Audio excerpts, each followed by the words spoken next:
Pronto, iniciamos então a gravação. Mais uma vez, uma boa noite, sejam bem-vindos e bem-vindas a mais um seminário.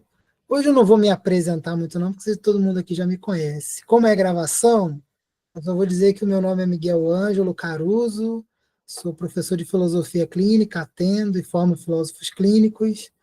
E para saber mais de mim, quem estiver olhando a gravação, olha nos outros meios lá que vai me achar, né? Procura no Google, né? Que aí vai conseguir me encontrar. Muito bem. A proposta hoje, então, é a gente conversar um pouquinho sobre o tema da memória, né? E memória não é um termo próprio da filosofia clínica, né? Ele é um tema que eu vou abordar a partir da filosofia clínica. Então, a gente vai seguir trabalhando. Quem chegou agora, Daniel, Ana Rita, uma boa noite. E, então, eu vou começar aqui a exposição, e para fazer essa exposição, eu não pensei em fazer slide, porque eu não me dou bem com slide, com um esquema muito pré-elaborado, não. Eu mudo de ideia enquanto eu estou apresentando as coisas. Né? Quem já fez aula comigo já viu que eu fico mais perdido quando tenho tudo pronto do que quando eu tenho que apresentar as coisas sem ter nada prévio. Então, é assim que eu funciono. A gente tem a licença poética da singularidade para dar desculpa para fazer assim. Então, o que eu fiz? Para não ficar muito fora daquilo que a gente pretende dialogar, eu fui lá no Gemini, tem gente que usa muito o chat GPT, né? Eu fui no Gemini e falei assim, olha, eu vou dar um seminário de filosofia clínica e gostaria de 10 perguntas breves que eu poderia responder se eu fosse tratar do tema memória na filosofia clínica. Aí ele foi me deu 10 perguntas e eu vou usar as 10 perguntas dele.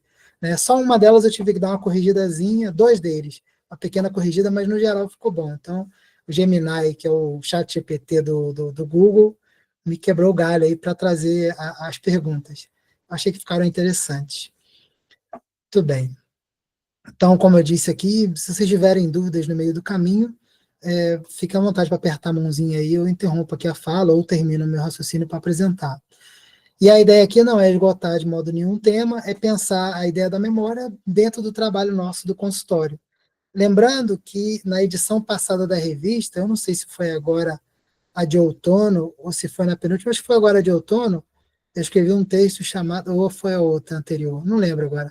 Eu escrevi um texto chamado A Memória e a Muleta, né, em que eu tratei da memória, mas eu não esgotei o tema de modo algum, e lá eu só trouxe uma perspectiva do que se trata quando a gente pode pensar na memória no consultório. Mas aqui hoje eu vou tentar trabalhar na memória, a ideia da memória sobre vários aspectos aqui que eu achei que o chat lá do Google lá, ele conseguiu trazer algumas perguntas que eu acho que são bacanas, interessantes. Né? E depois, se vocês tiverem dúvida, a gente fica à vontade para conversar. Como geralmente acontece, a exposição tem entre 20 e 30 minutos, né? Eu teria aí esses 5 minutos agora, de 7h05 a 7h10, para apresentar quem vai apresentar, mas você já me conhece, então a gente não precisa se delongar muito. Então pode ser que eu até termine um pouco antes, ou eu use um pouquinho mais do tempo ali para conseguir deixar as respostas redondinhas. Primeiro ponto, então, que eu pretendo trazer é essa questão aqui da compreensão da memória, né? Do que eu estou falando aqui? Eu estou pegando uma abordagem, sei lá, da neurociência, que agora é moda, ou da psicologia? Não, estou pegando o termo memória no uso mais cotidiano possível. Curiosamente, quem fazia muito isso era o Heidegger, né? Ele pega, às vezes, as coisas num sentido geral e depois vai especificando até falar do modo como ele quer trazer a ideia dele. Então, a minha ideia aqui em trazer a ideia da memória, no primeiro momento, é a memória como a gente pensa no dia a dia. Né? E aí, a primeira pergunta que o Gemini fez para mim foi como a filosofia clínica define a memória? Bom, ela não define memória, ela não tem termo específico. A memória não é uma terminologia da filosofia clínica. Então, por que eu quero tratar a memória aqui? Porque, como memória, a gente entende uma série de outras coisas que na filosofia clínica tem nome e que vale a pena a gente trabalhar aqui. Então, se a gente fosse compreender a primeira compreensão da memória, partindo de uma noção geral, a gente poderia falar que memória, sob certo aspecto, é tudo aquilo que está guardado em nós, né? Tudo aquilo que internalizamos daquilo, por exemplo, que a gente vive. E aí, para isso, a gente tem um primeiro nome muito interessante, que é a ideia dos termos agendados no intelecto.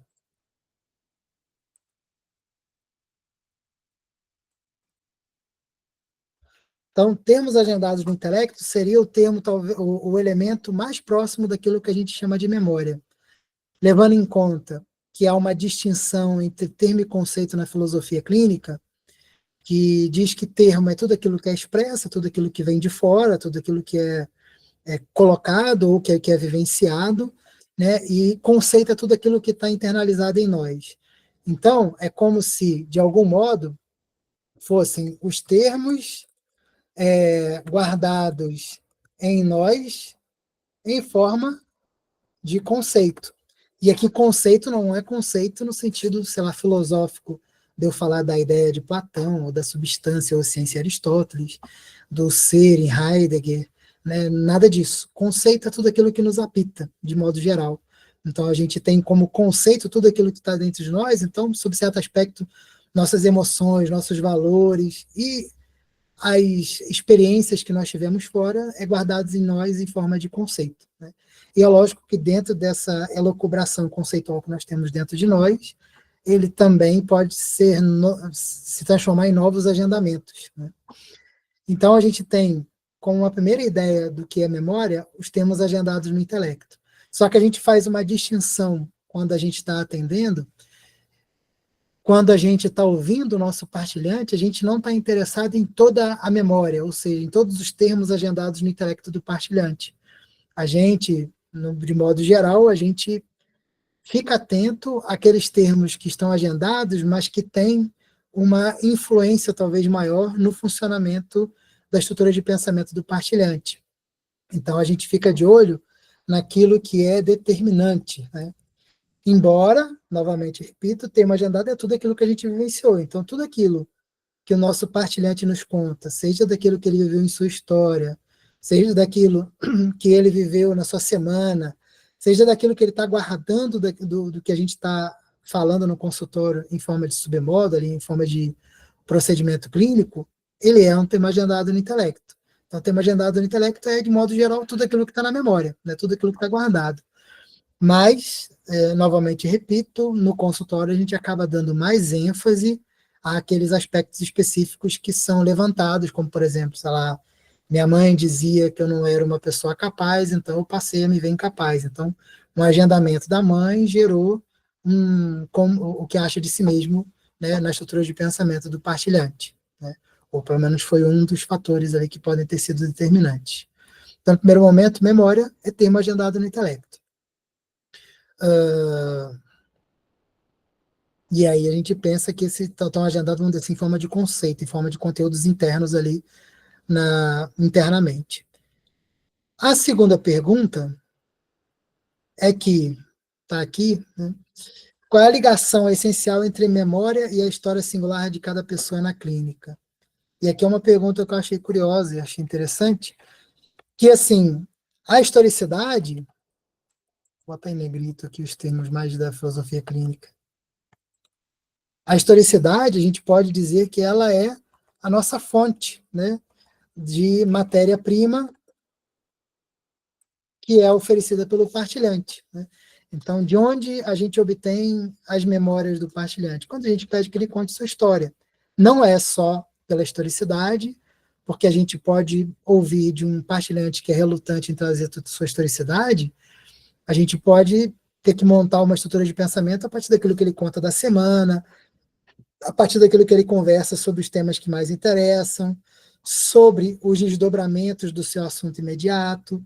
Então, há várias maneiras da gente obter as informações necessárias para a gente fazer ali a realização dos exames categoriais, a montagem da estrutura de pensamento e a identificação daquilo que constitui os submodos do partilhante, né? Mas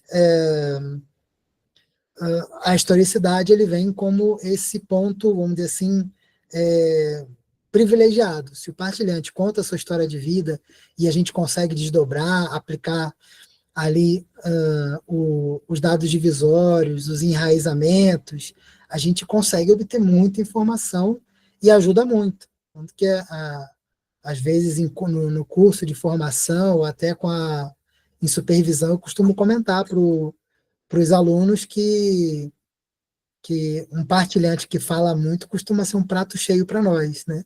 Partilhante que fala pouco, às vezes dá muito trabalho, é muito difícil ali compreender ou chegar ali as informações necessárias, então a gente tem que fazer, às vezes, um esforço a mais para que ele traga informações da sua vida.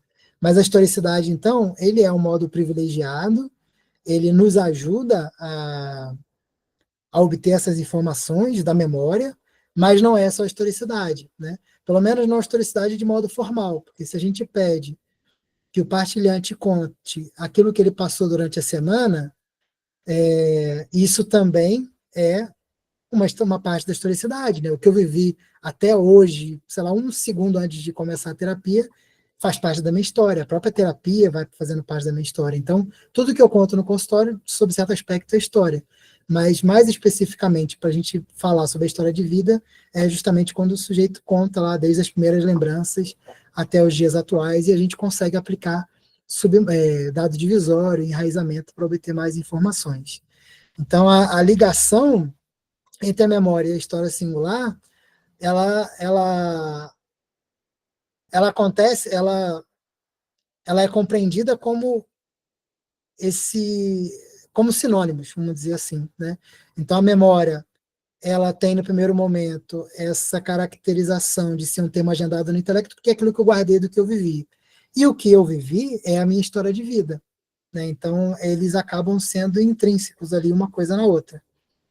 Só que a historicidade talvez seja um modo mais geral da gente obter essas informações, e o tema agendado no intelecto, ele acaba sendo usado, embora ele se aplicasse a tudo aquilo que eu guardei do que eu vivi, mas ele acaba sendo aplicado mais especificamente naquelas experiências que foram determinantes para que eu formasse algumas ideias, alguns prejuízos, o que eu acho de mim mesmo, como o mundo parece, e por aí vai. Eu estou contando que vocês vão me perguntar aí se alguma coisa não estiver ficando clara. Vamos lá para a terceira pergunta. A memória na estrutura de pensamento. Aí a pergunta é: como as lembranças revelam a organização da estrutura de pensamento do partilhante para o filósofo clínico? Isso aqui nos ajuda muito. Quando a gente, acho que eu vou deixar por escrito aqui, quando ouvimos a história de vida do partilhante, nós não estamos acessando necessariamente seu passado como em uma máquina, opa, do tempo, mas estamos acompanhando a partir do olhar de quem o partilhante é hoje. Então, isso aqui é importantíssimo a gente levar em conta. Quando o meu partilhante me conta sobre o passado dele, ele não está necessariamente, embora ele faça deslocamento longo, né, mas ele não está necessariamente contando o seu passado a partir de um olhar de quem está vivendo aquele passado. Ele pode viver aquele passado enquanto conta, mas ele vai viver a partir do olhar de hoje. E aí a gente pode perceber isso quando, por exemplo, às vezes, né, nesse contexto nosso onde as tipologias estão o tempo todo muito presentes, muito ao nosso redor, a gente ouve com muita frequência, por exemplo, a pessoa dizer assim: ah, hoje eu entendo que no passado minha mãe era narcisista. Ou seja, havia uma vivência do passado, havia talvez o incômodo do indivíduo com a própria mãe. Mas agora, hoje, como ele acessou uma nomenclatura que vai dizer sobre características de pessoas que podem ter ali aspectos que podem atrapalhar relacionamentos, então agora eu uso esse critério para olhar o passado.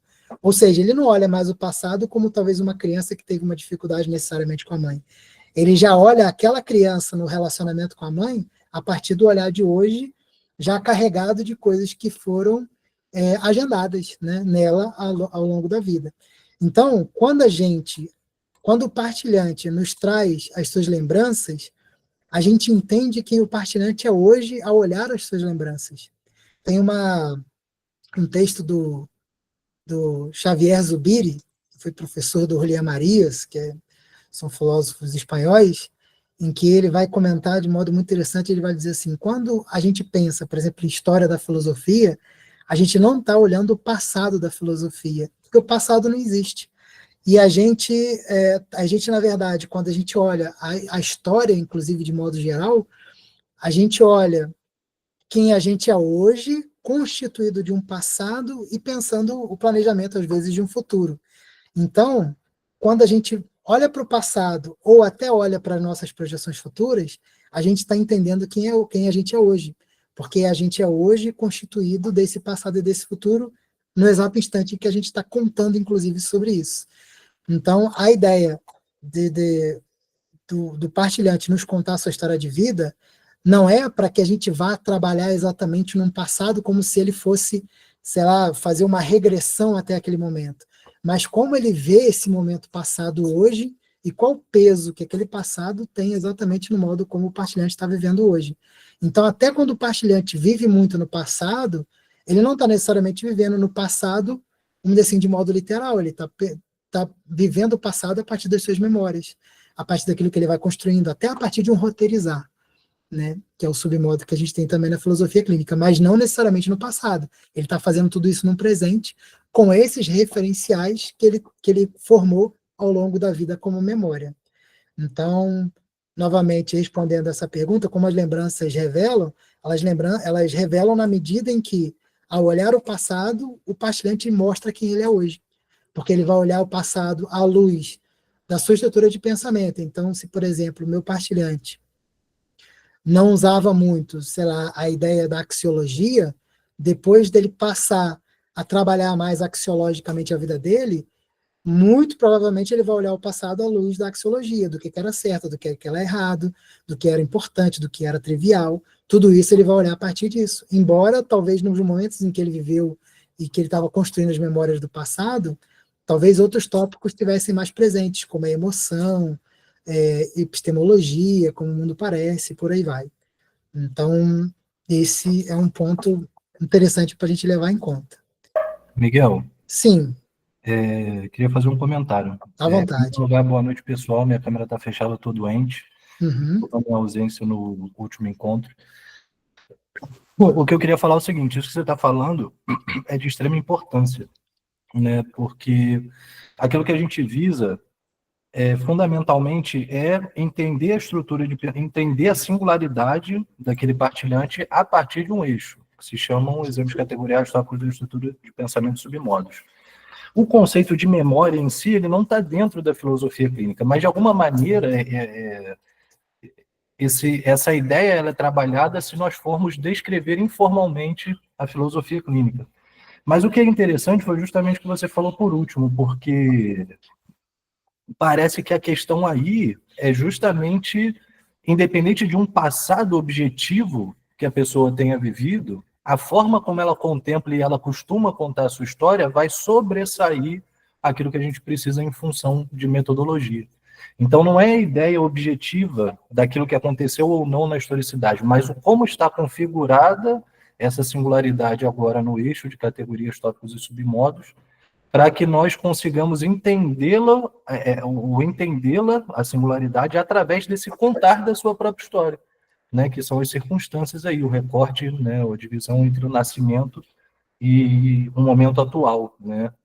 Enfim, eu achei muito, muito pertinente isso, porque isso é uma visão que nós temos de ter, claro, né, que essa ideia do retorno à historicidade é para que você tenha uma medida de como o partilhante está se organizando agora, e não efetivamente o que aconteceu, né? Então, muito boa a sua colocação. Muito bom, obrigado pela contribuição.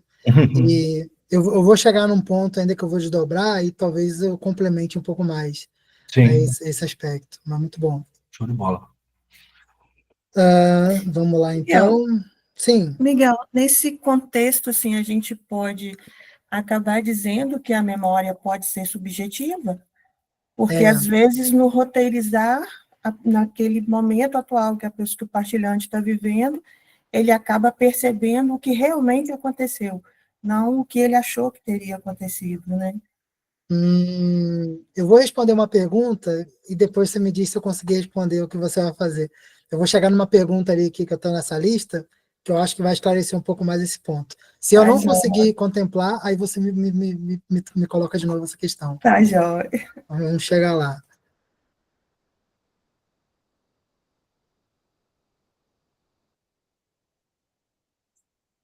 Tudo bem.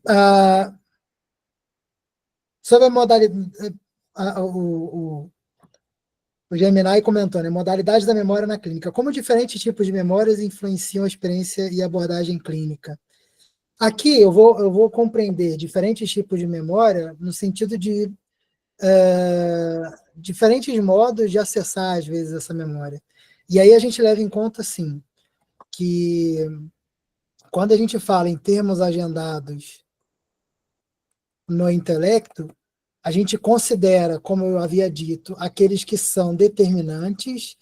E aí, quando meu partilhante me conta sobre aquelas memórias, não, me traz aquelas memórias que estão diretamente ligadas a coisas que influenciaram o modo dele de ser e de agir, a gente percebe que essas memórias têm força subjetiva, embora quando a pessoa me conte a sua história de vida, muitas outras memórias estão presentes, mas não tem uma força direta. Por isso que às vezes o partilhante, quando quer contar alguma coisa no consultório, fica com aquele vício que geralmente se tem na compreensão corrente de terapia, que eu só devo contar no consultório aquilo que é traumático, né? Filosofia clínica não trabalha com a ideia de trauma, trabalha com a ideia de termos agendados, e às vezes o partilhante só quer trazer aqueles pontos da história em que foi sofrido, em que passou dificuldade, e para nós, quanto mais informações a gente tem do partilhante, inclusive não se restringindo àqueles pontos que foram pontos de dor, pontos de incômodo, pontos de inquietação,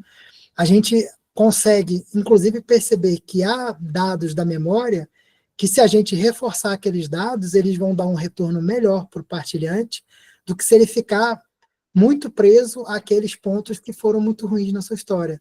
Então, às vezes, e aí, por isso que eu vou considerar a pergunta sobre esse ponto de vista, os diferentes tipos de memória, eles podem ser considerados segundo aquela ideia de que é uma memória que eu vou considerar, vamos dizer assim, normal na minha vida, e outra memória que eu vou considerar pontos traumáticos, duros, difíceis.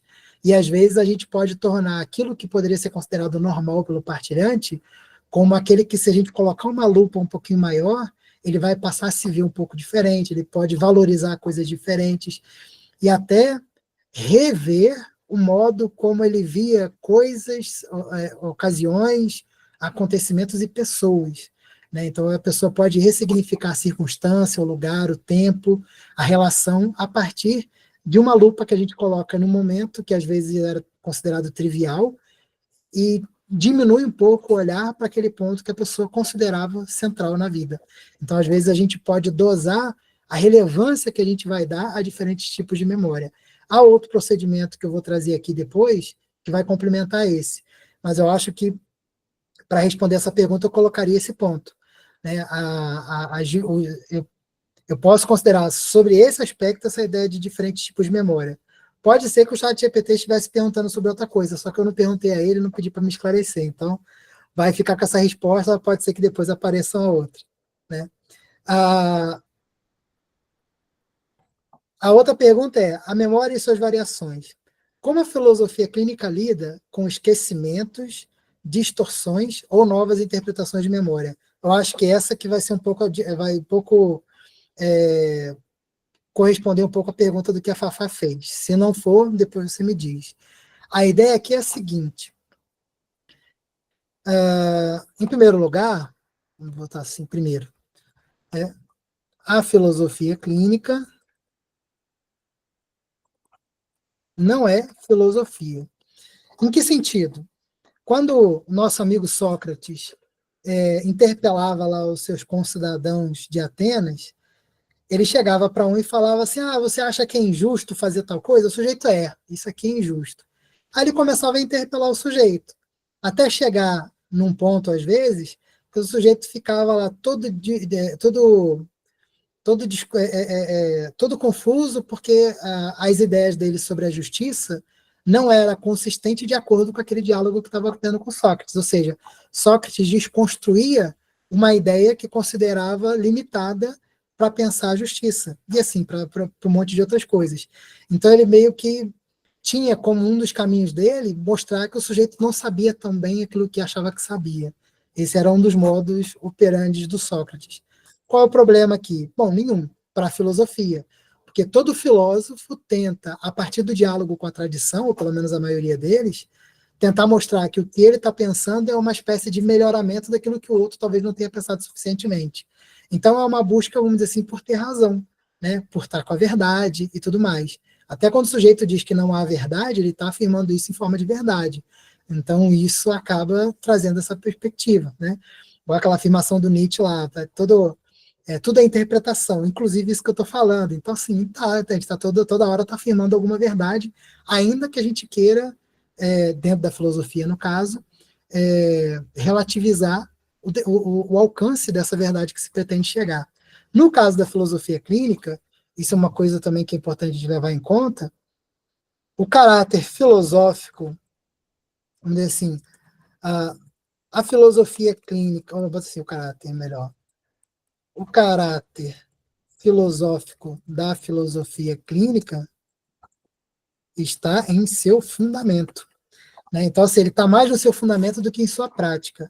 Até as propostas terapêuticas da filosofia clínica, né, como, por exemplo, dos epicuristas, dos estoicistas, era uma perspectiva de afirmação de algo que poderia valer para todo mundo, né? Então eu devo saber quando eu devo aquilo que eu posso mudar em mim ou aquilo que eu tenho que aceitar que é da natureza. Isso aí funciona como uma afirmação geral, né? Mas ela não serviria para o nosso trabalho de consultório, porque no trabalho de consultório não é via afirmações universais que eu vou trabalhar. Então, o que a gente tem como ponto central na filosofia clínica? A singularidade. E por singularidade, eu rompo todas as outras perspectivas de universalização. Então, assim, no consultório eu não faço sociologia, quando eu estou entendendo os exames categoriais do meu partilhante, eu não faço psicologia quando eu estou entendendo sua estrutura de pensamento, e eu não faço, sei lá, autoajuda quando eu estou pensando sobre modos.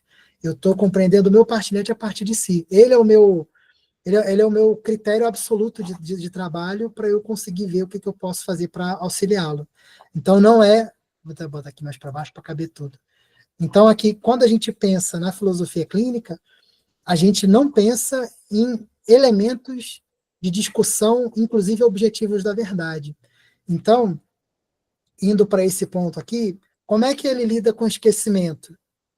Não lida, porque quando é que eu vou dizer que meu partilhante está esquecendo alguma coisa fundamental da vida dele, se ele é meu critério? Se ele esqueceu, se ele não lembra, eu não posso nem dizer assim, não, mas eu sei que na tua vida aconteceu. Não, eu estou lidando com a estrutura de pensamento dele. Então, eu não posso atribuir critérios externos, ainda que eu tenha crescido do lado do meu partilhante e dito assim, pô, como você não lembra, eu estava contigo quando aquilo aconteceu. A gente não vai poder fazer isso. Então, o nosso critério é o partilhante, tanto do conteúdo de sua memória, quanto da afirmação de como ele vive isso. Tem aquela frase do Lúcio, né, que é a primeira lição fundamental da filosofia clínica, lá no Propedêutica, né, que ele vai dizer, a primeira lição do fundamental da filosofia clínica é tudo aquilo que ele sente, experiencia, vê, é assim para ele. Né? E aí é o que a gente faz. A gente não pode atribuir distorção sem que a gente tenha uma noção de algo certo. Né? Então, se eu falo assim, você distorceu alguma coisa, quer dizer que eu tenho um critério objetivo para afirmar que aquilo que haveria um critério certo e ele está distorcendo. Então, não havendo esse critério externo de como as coisas deveriam ser, quem vai me dar tudo o que aparece é o próprio partilhante. Então, a gente trabalha com singularidade e com aquela ideia de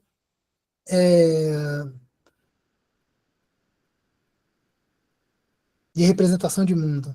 A memória querendo falhar. Representação de mundo. Então, tudo aquilo que o meu partilhante me apresenta é dele. Né? Eu não preciso julgar nada e eu não preciso usar nenhum critério. Por isso aquela ideia da suspensão de juízo. Tudo que me vem é recebido fenomenologicamente, obedecendo aquela ideia do dado padrão, dado literal, dado atualizado, sem acrescentar nada àquilo que foi dito. Então, todas as vezes que meu partilhante aparecer no consultório, eu posso dizer que eu não sei nada a respeito dele. Eu vou dar um exemplo simples para vocês. Já aconteceu de eu atender pessoas próximas umas às outras e eu ficava sabendo de acontecimentos extras do que cada um vivia, porque um mencionava o outro. E era curioso que aquilo não aparecia no consultório. Então, algumas coisas que eram vividas pelo partilhante fora sequer eram trazidos, e eu não podia acrescentar isso, porque o que importa era o que meu partilhante trazia, embora o outro companheiro tivesse saído para tomar cerveja junto com o partilhante. Se ele não mencionasse que ele saiu para tomar cerveja e teve uma conversa X com a pessoa, eu não poderia mencionar, porque o meu critério é sempre o partilhante, e eu não posso usar o olhar de outro para isso. Por isso, inclusive, na filosofia clínica, a gente critica um desdobramento que houve, por exemplo, na ideia dos exames categoriais, numa ideia de base categorial, porque a ideia de base categorial ela é muito repleta de afirmações de como é o mundo do meu partilhante ou de como são as características de época em que meu partilhante está. Só que se eu digo quais são as características de época em que meu partilhante está, eu estou usando como o mundo parece para mim como critério para dizer como é que é o mundo onde meu partilhante está. E ainda que eu use ideias outras, eu vou estar fazendo essa questão limitada. Por exemplo, uma vez eu vi uma pessoa da filosofia clínica dizer assim, eu estou lendo Darcy Ribeiro para entender a realidade dos meus partilhantes no Brasil. Não, você não vai entender nada, você vai entender Darcy Ribeiro, você vai ter uma visão sociológica da sociedade, que pode estar acertada em vários aspectos dentro da ciência da sociologia ou da antropologia, mas dentro da filosofia clínica ela tem o valor de nada, né? Não vale nada. Por quê? Porque a gente precisa ter o partilhante como critério. Eu só começo a usar critérios outros que não o da o da o do partilhante, eu começo a criar critérios externos. Então, por exemplo, as novas interpretações de memórias, elas inclusive vão ter um grande risco de acontecer na medida em que a terapia acontece. Porque se a pessoa muda, ela vai mudar o olhar dela para a história dela. Se ela estava triste, ela pode ter um olhar para a história. Se dá tristeza, ou seja, se numa mudança dentro do tópico emoções, a pessoa muda da tristeza para a alegria, ela pode começar a olhar já coisas diferentes. Se ela está angustiada, ela vai ver de um modo, se ela está alegre, vai ver de outro. Ou se ela lê um livro, se ela ouvir alguma coisa do filósofo clínico, tudo pode mudar. Então, esse olhar, por exemplo, eu estava atendendo uma partilhante em que ela estava começando a se culpar sobre um determinado comportamento do filho. E aí, comentando com ela, eu falei, mas se você está fazendo isso para os outros filhos não foi, será que você tem plena responsabilidade pelo comportamento do seu filho, já que para os outros não aconteceu assim, e você tende a tratar todos de modo muito parecido? E aí ela olhou aliviada e falou assim, talvez o meu filho tenha feito uma escolha. E aí ela olhou tudo diferente, ou seja, primeiro ela olhou com o filho com certo olhar de culpa, depois ela olhou com um olhar para o filho com um olhar de alguém que talvez pudesse já assumir alguma responsabilidade, porque não era tão pequeno, não era tão criança assim, para assumir determinadas responsabilidades. Então ela já mudou o olhar. Então essa possibilidade de novas interpretações de memórias, elas podem acontecer continuamente. Quando a gente pensa a estrutura de pensamento como um todo, a gente já pensa nela como uma autogenia. E a autogenia, ao mesmo tempo em que ela é o todo da estrutura de pensamento, ela é uma ideia também de movimento, de mudança. Então, essa possibilidade de uma mudança contínua, ela está presente. Vou passar para o próximo. Eu achei que eu fosse ser mais breve, mas estou mais longo do que foi. Se chegar muito perto de 1945, eu paro aqui. Antes. De que forma as memórias do passado atuam e afetam a vida atual do partilhante? E aí eu acho que já respondi isso, porque eu digo quando tem ali as experiências, e algumas experiências mais marcantes, às vezes, vão exercer uma baita de uma influência. Então, assim, não só porque são coisas que eu guardei em mim, mas porque quem eu sou hoje acaba dando importância a determinadas coisas do passado também. Então, eu olho o meu passado muitas vezes com o olhar de hoje, e se hoje eu estou magoado, eu vou começar a achar o culpado lá. Então, é minha mãe que fez isso, é meu pai, é meu tio e tudo mais. Foi por causa disso que hoje eu estou sofrendo. E às vezes não tem relação nenhuma. Que é uma coisa também que a gente vê muito comum em terapias, de achar que tudo é fruto de alguma coisa que eu vivi no passado. Hoje, ou o que eu acabei de fazer, não tem necessariamente grande influência. Que é um ponto também a gente levar em conta. Potencial terapêutico da memória. Como o trabalho com a memória na clínica pode ajudar na transformação da pessoa? Na medida em que eu considero determinadas memórias como pesando subjetivamente no meu partilhante, eu posso enfraquecê-la ou reforçá-la. Por exemplo, na filosofia clínica, a gente tem um submodo, que eu nunca vou lembrar o número de submodo, então nunca me cobrem isso, que ele se chama reconstrução. Né? O que é o submodo reconstrução? É você pegar, às vezes, de uma grande memória, vamos dizer assim, uma grande memória ruim, sei lá, um momento na minha vida, sei lá, o ano do Covid, né, 2020, e tentar tirar do Covid experiências ali dentro que foram muito boas, né, mas que eu, às vezes, deixo eles sobre os escombros de um Covid que, às vezes, pode ter cometido muitas coisas ruins em volta de mim. Né? Então, reconstrução é, às vezes, puxar por um ponto dentro de uma grande memória ruim e aquele ponto positivo começar a ter uma lupa e depois uma reconstrução ao redor dela que torne 2020, às vezes, melhor do que estava antes, que às vezes eu tenho uma péssima memória de 2020 e às vezes aquela memória de 2020 pode ficar, se não parecido, às vezes até melhor, mas pelo menos parecido às vezes, com o modo como estava, assim, no sentido de assim, teve pontos ruins, mas ao mesmo tempo eu posso contar uma série de coisas que foram interessantes.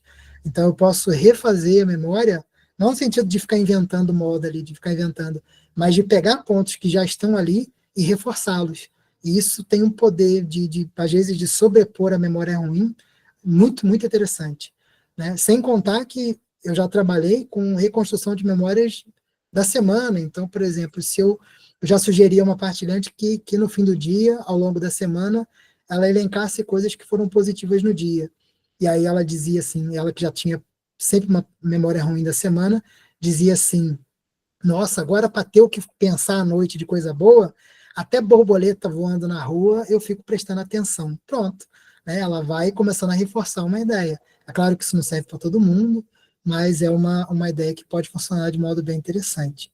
E aí, nessa percepção da borboleta, está o deslocamento curto, está o percepcionar, né, está o reforço da memória, até um modo de se agendar e tudo mais. Para a gente caminhar mais próximo do fim aqui, né, como as lembranças contribuem para a formação e entendimento que a pessoa tem de si mesma?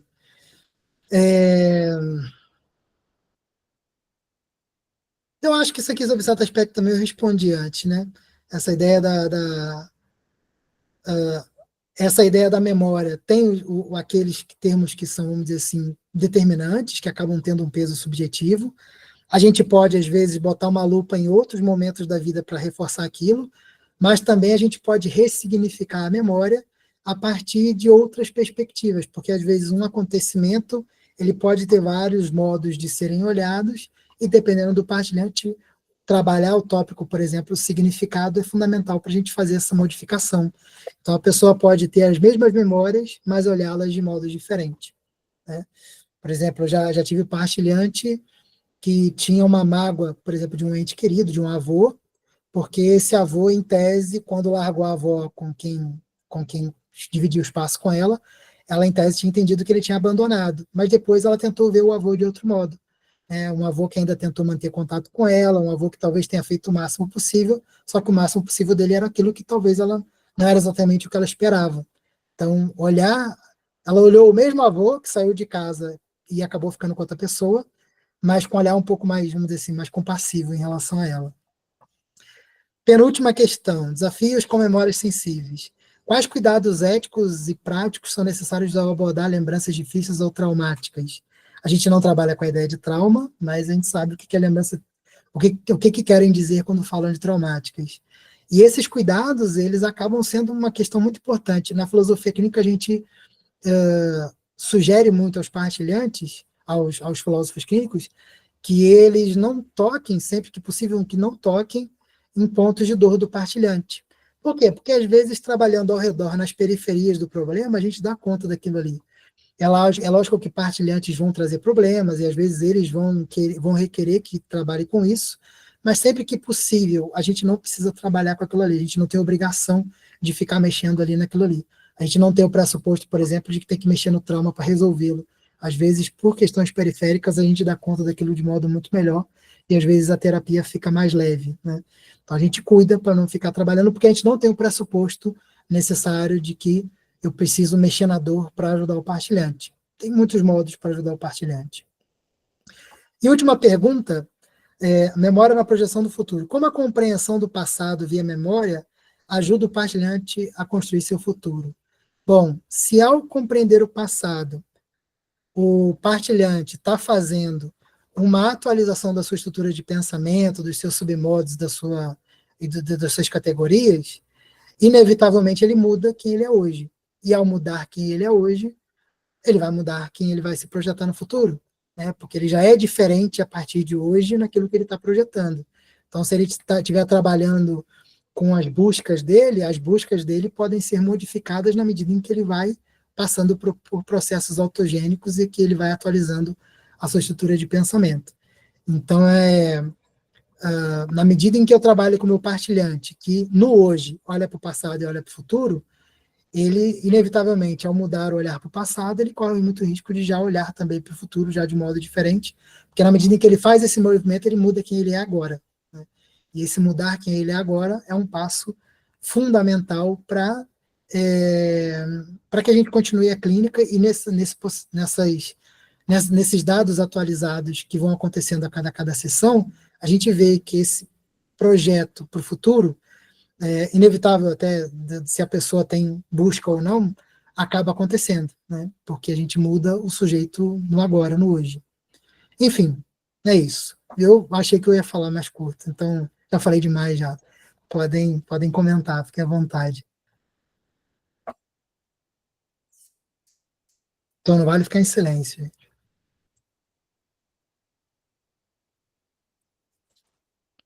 Ficou claro o que eu trouxe? Ficou atropelado? Como é que ficou?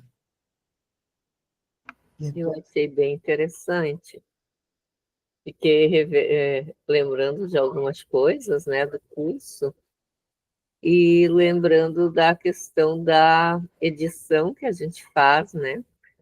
A cada vez que a gente fala no assunto, é uma espécie de reedição. Mas essa questão da autogenia, não sei se é o momento, eu gostaria de saber um pouco mais, porque eu não lembro, assim, muita coisa.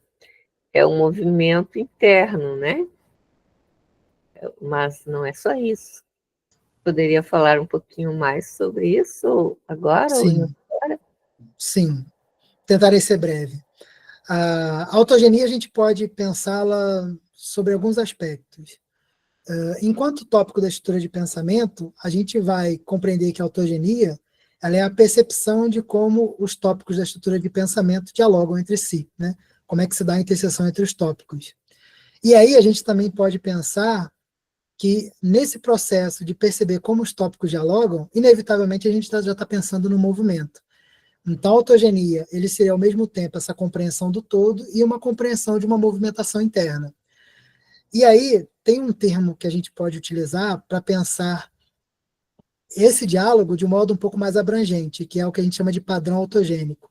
O que seria padrão autogênico? A gente não pega essa ideia de padrão autogênico pegando uma noção de padrão externo, mas de um padrão enquanto todo do partilhante. E aí a gente pensa categorias, tópicos e submodos em diálogo. Então, quando a gente pensa tanto nessa estruturação quanto nessa possibilidade de mudança, ela é, ao mesmo tempo, uma mudança interna, mas também externa, porque na medida em que eu mudo internamente, eu posso mudar os meus submodos, o meu modo de pensar, ele pode ter muitas repercussões no meu modo de agir e no meu modo de interagir nos meus meios, né, que é incompreendido a partir ali dos exames categoriais. Então, tem essas três instâncias. Quando a gente pensa em submodo autogenia, a gente pensa numa propensão à mudança. Mas quando a gente pensa no tópico autogenia, inevitavelmente a gente também já está pensando numa mudança. E essa era uma compreensão que, inclusive, o Lúcio já trazia na própria propedêutica. Ele já mencionava essa ideia de quando eu penso o partilhante como um todo na sua estrutura, eu não estou pensando numa coisa estática, parada.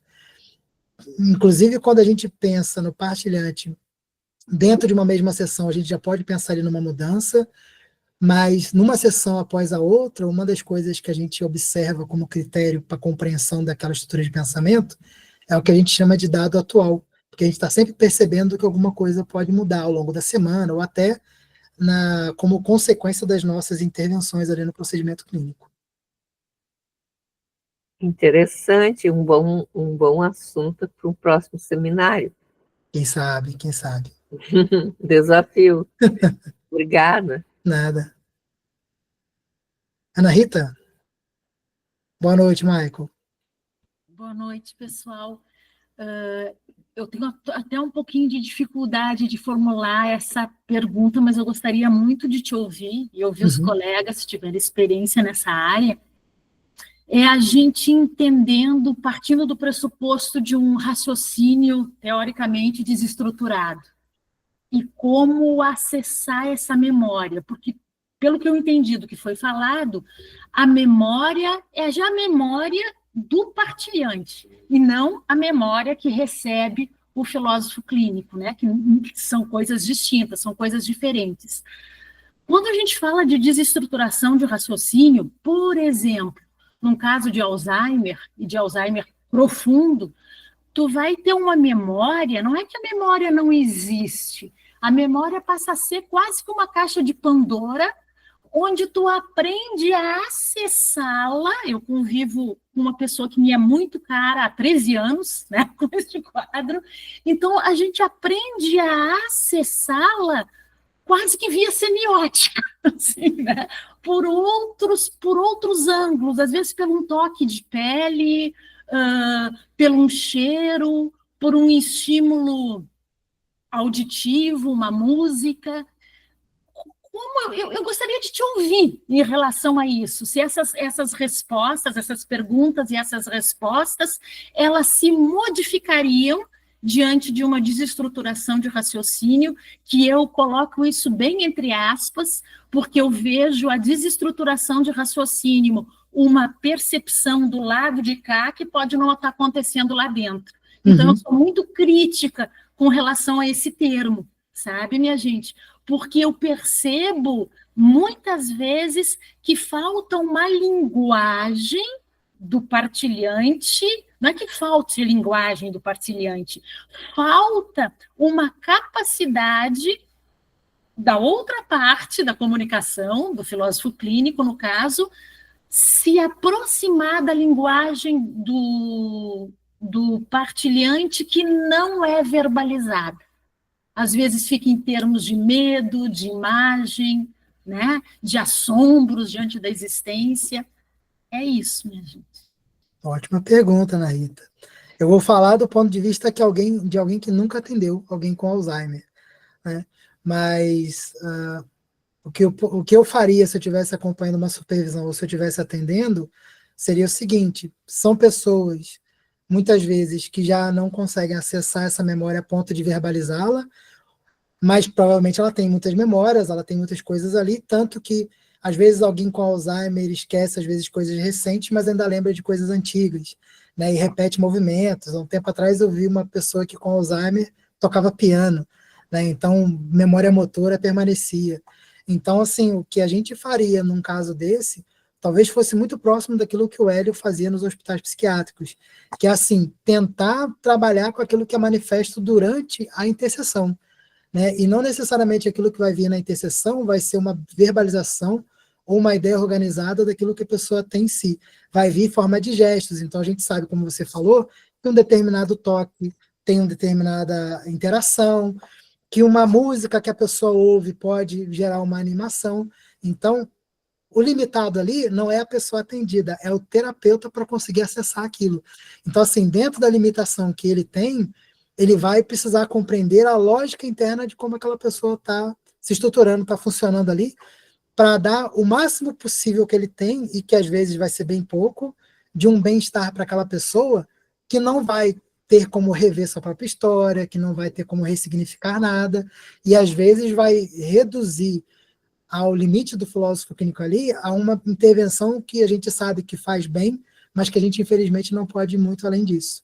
Então há uma baita de um limite, mas eu acredito que com o tempo e com o acompanhamento, e me parece que a tua experiência nesse sentido já deve trazer muitas coisas nesse sentido, assim, de perceber que na medida em que, inclusive, algumas funções comecem a ficar mais limitadas, ainda assim você consegue encontrar pequenas brechas de trazer ali um alívio, um toque, um carinho, um aconchego, um bem-estar, mesmo com todas as limitações possíveis. Então, nesse caso, uma vez uma pessoa me perguntou assim, quais são os casos em que a filosofia clínica não pode trabalhar? Eu falei assim, as situações em que o filósofo clínico não pode trabalhar é quando o partilhante não se sente à vontade na intercessão, quando o filósofo clínico não se sente à vontade na intercessão, ou quando o filósofo clínico tem um limite em relação à amplitude do seu método, né? Porque para conseguir ter essa sensibilidade de ir ao mundo do outro, que às vezes está com uma série de limitações físicas, mentais e por aí vai, ele vai precisar fazer um esforço hercúleo, às vezes, para conseguir obter mais informação. Por isso que eu disse que o mundo ideal do filósofo clínico é aquela pessoa que chega no consultório e começa a falar e fala infinitamente. É um prato cheio. Mas a gente tem pessoas que vão falar que 5 minutos e falar, agora eu quero uma resposta em relação a isso. E aí, como é que a gente vai fazer? Então, assim, com pessoas que falam um pouco no consultório já é trabalhoso, imagina alguém que tem Alzheimer, Parkinson, que tem algumas outras limitações. O nosso trabalho vai ser bem limitado, mas essa interação é nesse espaço aberto da interseção entre um e outro e na sensibilidade do filósofo clínico é que esse contato vai se dar a ponto de, assim, eu não vou poder mais trabalhar com memórias, mas provavelmente eu vou ter que trabalhar o sensorial, alguma questão do percepcionar e tentar explorar o máximo que eu tenho de submodo ali para ver, muitas vezes, pode ser até por tentativa e erro, quais que vão surtir os melhores efeitos para aquela pessoa atendida.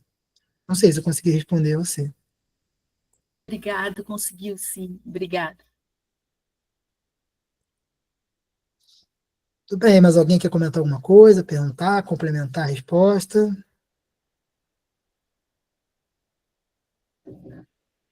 Silêncio. Muito bem, então estamos chegando aí perto de 8 horas. Eu agradeço muito a participação de vocês, espero que eu tenha sido claro.